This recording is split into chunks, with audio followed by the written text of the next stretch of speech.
Okay, the next one, speaking of elevators, this will be one for you to work on by yourself, but you will need to explore two different scenarios because they want to know what is the maximum and the minimum forces that the motor would have to exert on the supporting cable of this elevator.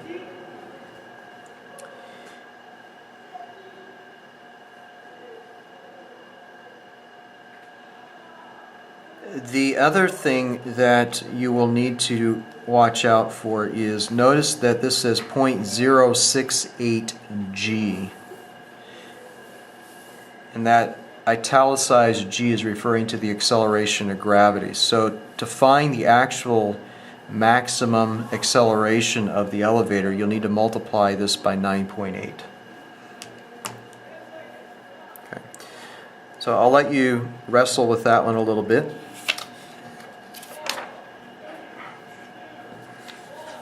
I do have one more example, though, that we will do together.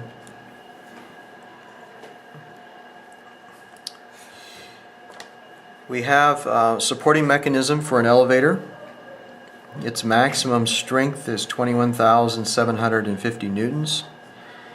What is the maximum upward acceleration that can be given without breaking the mechanism?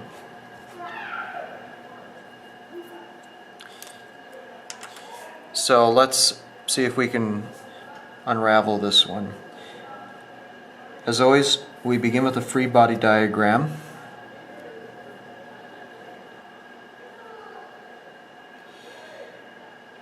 There will be a tension upwards,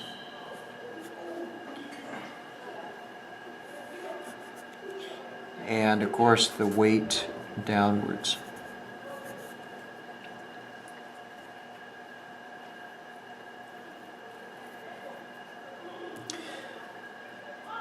Writing Newton's second law, we have tension plus weight equals ma.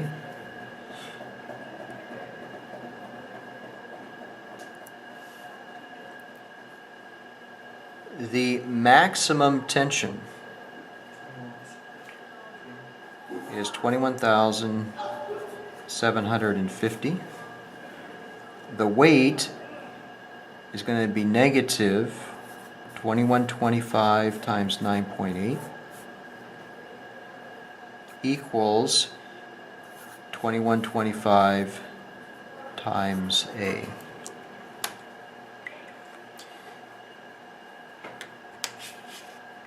So what we have done is we've said this is the maximum possible upward force that we can generate. And we're going to find out what acceleration goes with that. That's a weird number. Oops. Did you have a 0.43?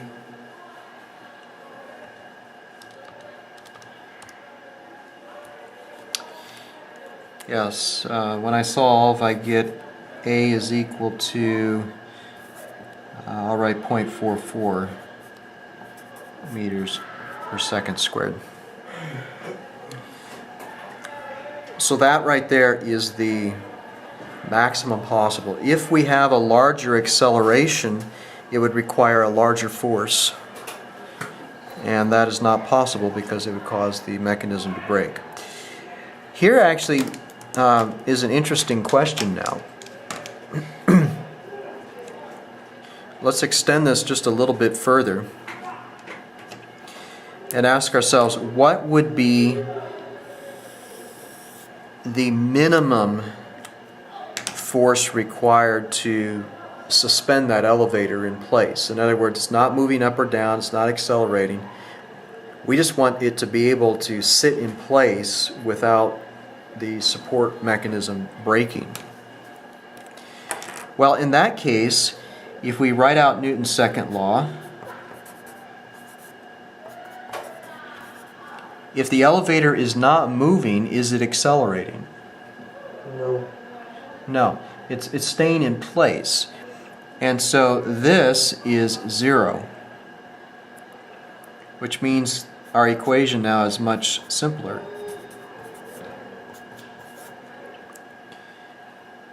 And so if we plug in these numbers, oops, I just made a mistake. I'm trying to find tension. I should do it like this: T minus 2125 times 9.8 equals 0.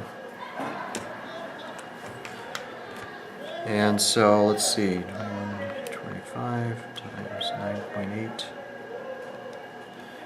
228.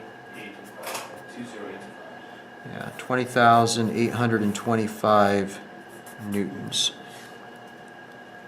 And what's interesting is that if you think about how the elevator works, you can actually visualize it, if you're like holding something in your hand. When you start to lower it, it actually feels lighter, because gravity is actually doing the work of pulling it down. So you don't have to supply as much force. But when you go to stop it, it feels heavy. Now when you go down, it's like a bungee kind of thing. Sort of. You could think of a more dramatic example. Suppose I took a box of books, went upstairs, and held it out over the railing and said, "Hey, catch." When you catch it, you have to supply a force considerably greater than its weight to slow it down and stop it from falling, right? So, similar thing with the elevator in that scenario.